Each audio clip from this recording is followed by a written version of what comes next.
Welcome. This is Sharmi Datta for channel Any24.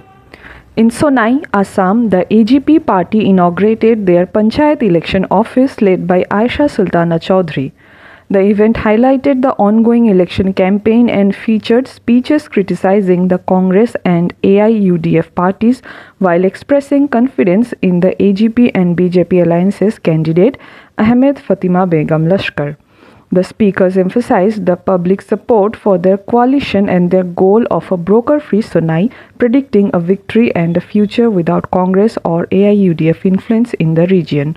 For more news and updates, please subscribe our YouTube channel and follow our Facebook page to stay connected with us. Bharatiya Janata Party Kasar Jillar Upasabhapati Amar Hamidul Uncle Sonai Minority Porisoder Sadharon Sampadak Amar Bablu Bhai এখানে উপস্থিত অনেক একজন আমার uncle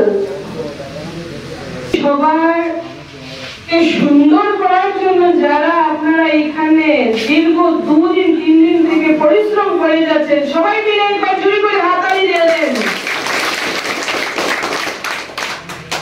আমি অনেক দিন থেকে শুনে যাচ্ছি যে আপনারা প্রিপারেশন নিচ্ছেন, এখানে আমার মাহমুদুলও আছে, সবার নাম আমি জানি না, কিন্তু আপনাদের সবাইকে বলছি অশেষ অশেষ ধন্যবাদ।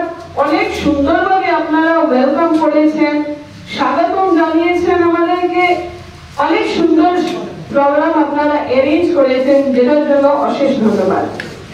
আপনারা জানেন যে পঞ্চায়েত নির্বাচন একদম সামনে, আর সেই পঞ্চায়েত নির্বাচন আজকের এই সভা